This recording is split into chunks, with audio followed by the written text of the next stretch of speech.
विद्यार्थी मित्रों, नमस्कार। मैं प्राध्यापक डॉक्टर शेषराव लिंबाजी राठौड़ आप सभी का बीए तृतीय वर्ष प्रश्न पत्र क्रमांक 10 हिंदी भाषा इसमें ऑनलाइन कक्षा में आपका हार्दिक स्वागत करता हूं। मित्रों, अपने इस पंचम सत्र में हिंदी भाषा यह प्रश्न पत्र क्रमांक 10 हैं।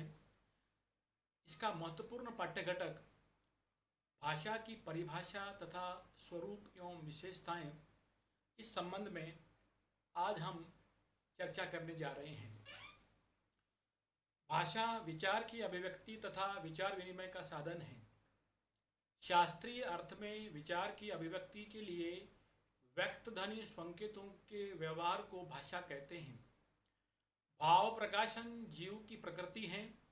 सभी अपने अपने हृदयगत भावों का स्पष्टीकरण किसी न किसी रूप में करते हैं।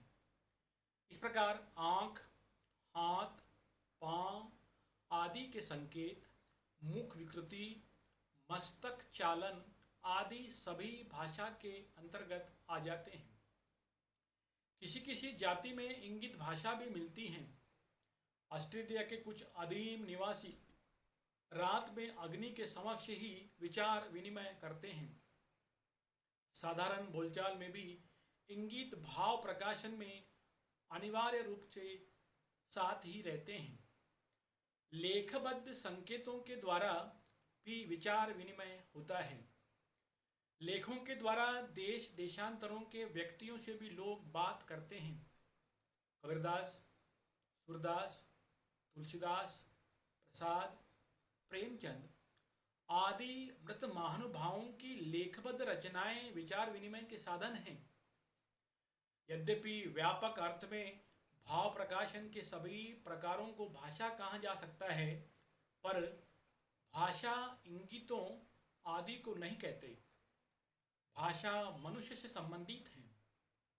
पशु पक्षी भी भाव प्रकाशन करते ही हैं, पर उनके संकेतों को हम भाषा नहीं कहते। इस प्रकार भाषा केवल वर्ण ध्वनि संकेतों को ही कहते हैं। विचार की अभिव्यक्ति के लिए वर्ण ध्वनि संकेत जो समाज के द्वारा स्वीकृत हैं और जिनका व्यवहार होता है, वही भाषा है। हिंदी के विद्वानों ने भाषा को इस प्रकार से परिभाषित करने का अपने अपने ढंग से प्रयत्न किया है। इसमें प्रथम विद्वान आते हैं कामता प्रसाद गुरु। कामता प्रसाद गुरु ने भाषा को इस प्रकार से परिभाषित किया है। वे कहते हैं, भाषा वह साधन है जिसके द्वारा मनुष्य अपने विचार दूसरों पर भली भांति प्रकट कर सकता है और दूसरों के विचार आप स्पष्टतया समझ सकता है। दूसरे विद्वान डॉक्टर श्याम सुंदर दास जी हैं। श्याम सुंदर दास जी ने भाषा को अपने ढंग से इस प्रकार से परिभाषित करने का प्रयत्न किया है। वे भाषा को परिभाषित करते हुए कहते हैं, मनुष्य और मनुष्य के बीच वस्तुओं के विषय में अपनी इच्छा और मति का आदान प्रदान करने के लिए व्यक्त ध्वनि संकेतों का जो व्यवहार होता है, उसे भाषा कहते हैं। डॉक्टर श्याम सुंदर दास के बाद भाषा वैज्ञानिक बाबूराम सक्सेना जी आते हैं, जिन्होंने अपने ढंग से भाषा को परिभाषित करने का प्रयत्न किया है। वे भाषा को परिभाषित करते हुए कहते हैं, जिन ध्वनि चिन्हों द्वारा मनुष्य परस्पर विचार विनिमय करता है, उनको समष्टि रूप से भाषा कहते हैं। डॉक्टर भोलानाथ तिवारी जी। डॉक्टर भोलानाथ तिवारी भाषा विज्ञान के बड़े महान लेखक हैं। उन्होंने भाषा को इस प्रकार से परिभाषित किया है, भाषा उच्चारण अवयवों से उच्चरित यादृच्छिक ध्वनि प्रतीकों की वह व्यवस्था है जिसके द्वारा एक समाज के लोग आपस में भावों का आदान प्रदान करते हैं। डॉक्टर भोलानाथ तिवारी के बाद डॉक्टर मंगलदेव शास्त्री जी ने भी भाषा को अपने ढंग से परिभाषित करने का प्रयत्न किया है। वे कहते हैं, भाषा मनुष्यों की उस चेष्टा या व्यापार को कहते हैं जिससे मनुष्य अपने उच्चारण उपयोगी शरीर अवयवों से उच्चारण किए गए वर्णनात्मक या व्यक्त शब्दों द्वारा अपने विचार प्रकट करते हैं। डॉक्टर देवेंद्रनाथ शर्मा देवेंद्रनाथ शर्मा ने भाषा को परिभाषित करते हुए कहा, उच्चरित ध्वनि संकेतों की सहायता से भाव या विचार की पूर्ण अभिव्यक्ति ही भाषा है। यानी जिसकी सहायता से मनुष्य परस्पर विचार विनिमय या सहयोग करते हैं, उस रूढ़ ध्वनि संकेतों की प्रणाली को ही भाषा कहते हैं।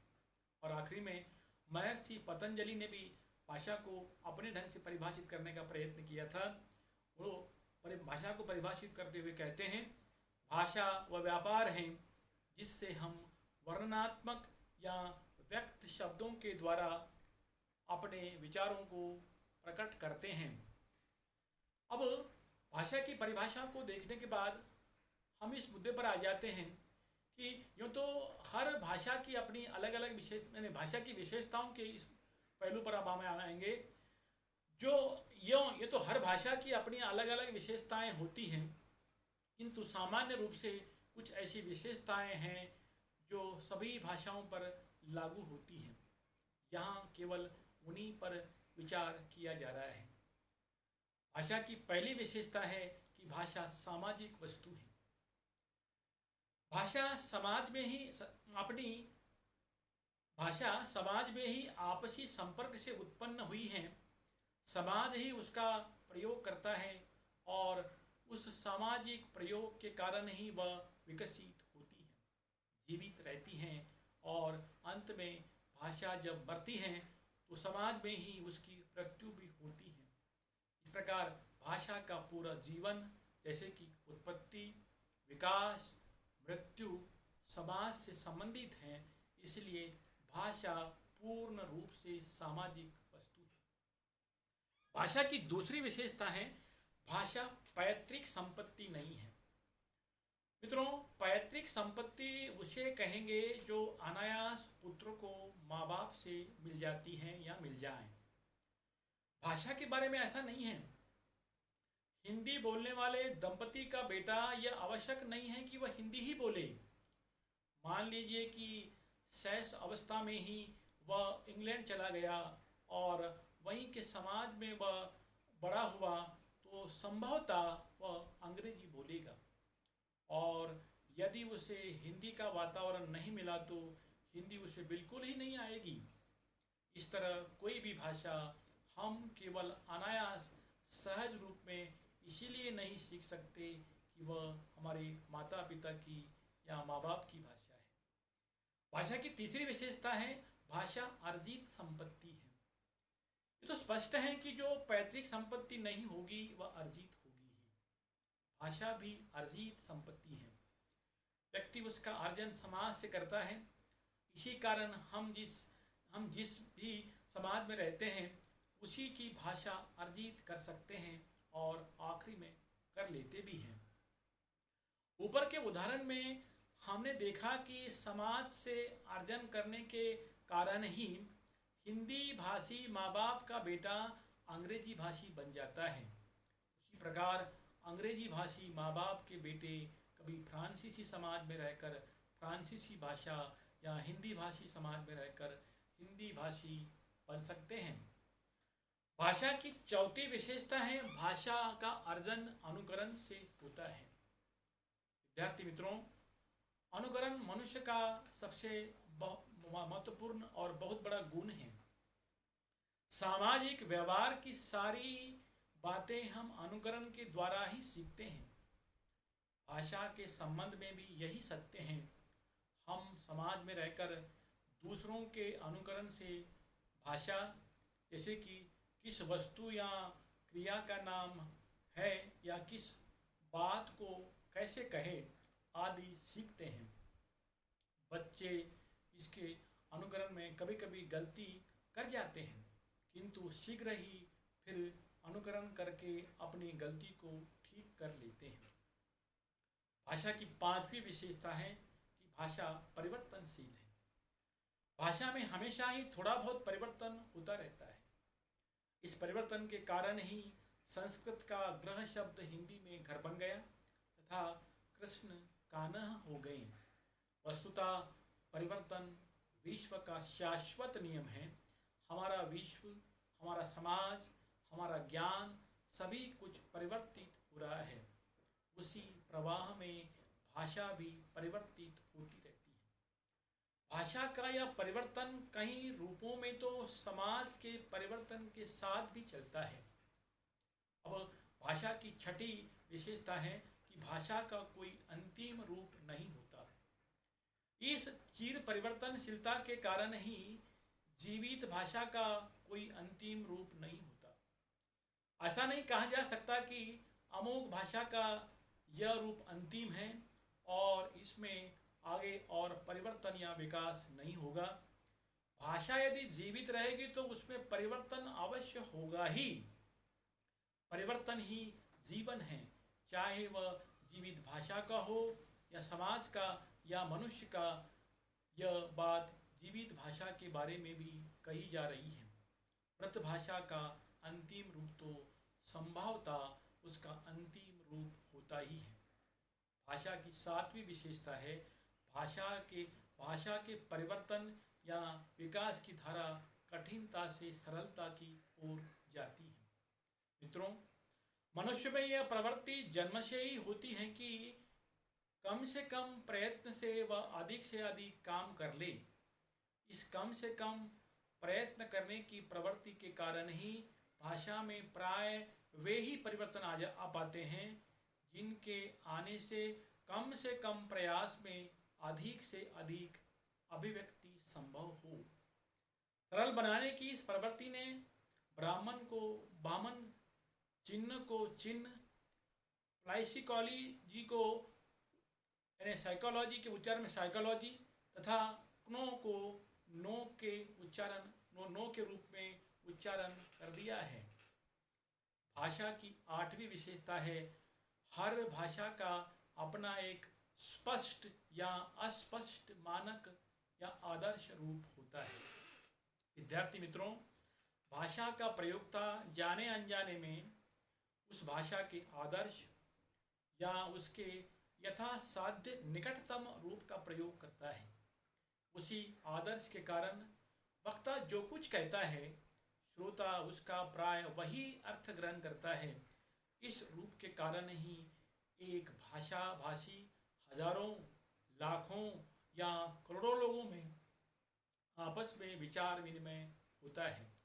हर समाज में भाषा भी बोधगम्यता का मूल आधार, उसमें प्रयुक्त भाषा का वह आदर्श रूप ही होता है, चाहे वह कितना भी अस्पष्ट क्यों न हो। भाषा की नवीं विशेषता है हर भाषा की अपनी अलग अलग विशेषताएं होती हैं। विद्यार्थी मित्रों, ऊपर की सभी विशेषताएं या बातें यूँ तो सभी भाषाओं में पाई जाती हैं, किंतु इस समानता के बावजूद विश्व की सभी भाषाओं की अपनी अलग अलग विशेषताएं भी होती हैं। यदि सभी की अपनी अलग अलग विशेषताएं न हो तो फिर सभी अलग अलग भाषाएं ही न होगी। ये अलग अलग विशेषताएं ध्वनि, शब्द समूह, रूप रचना, वाक्य गठन या अर्थ आदि कई स्तरों पर हो सकती है। भाषा की 10वीं विशेषता है भाषा सर्वव्यापक है। विद्यार्थी मित्रों, जहाँ जहाँ मनुष्य प्राणी बसा है वहाँ भाषा निश्चित है। पूरी दुनिया में जितने राष्ट्र हैं उन सभी राष्ट्रों में रहने वाले लोग अपने अपनी भाषा बोलते हैं, इसीलिए भाषा सर्वव्यापक है। जहाँ मनुष्य हैं वहाँ भाषा निश्चित है ही। भाषा की 11वीं विशेषता है भाषा सामाजिक दृष्टि से स्तरित होती है। शैक्षिक, सांस्कृतिक, आर्थिक, बौद्धिक, सामाजिक, व्यावसायिक कारणों से उसके स्तर होते हैं। यानी शिक्षा की भाषा अलग है, संस्कृति की अलग है, आर्थिक व्यवहार की भाषा अलग है। उसके बाद सामाजिक जो रूढ़ी परंपराएं हैं उसके संबंध में जो हम विचार करेंगे तो उसकी भाषा श्रेणी अलग होगी। व्यवसाय से संबंधित भाषा अलग हो सकती है, उसके स्तर अलग अलग हो सकते हैं। और भाषा की आखिरी विशेषता, भाषा पहले उच्चरित रूप में परिवर्तित होती है। तो स्पष्ट है मित्रों कि भाषा का सीधा संबंध उसके उच्चारण से है। यदि उच्चार परिवर्तित होते हैं तो भाषा का रूप भी परिवर्तित होने लगता है। इसीलिए इन्हें 10-20 कोस के बाद भाषा का रूप हमें परिवर्तित होते हुए दिखाई देता है। ऐसा कहा जाता है कि 4 कोस पर वाणी बदले 8 कोस पर पानी। यानी 4 कोस जैसे ही हम यात्रा करते हैं तो भाषा वही है, हिंदी है समझ लीजिए, परंतु उसका उच्चरित रूप थोड़ा परिवर्तित हमें नज़र आता है। तो आज के इस पाठ्य घटक में, इस ऑनलाइन तासिका में विद्यार्थी मित्रों, हमने आज ये सीखा कि भाषा का स्वरूप क्या है। भाषा की अलग अलग अनेक महान विद्वानों ने जो परिभाषाएं दी, उस परिभाषाओं से हम अवगत हुए और साथ ही भाषा की जो 12 विशेषताएं हैं, उन 12 विशेषताओं के बारे में हमने सीखने का प्रयत्न किया।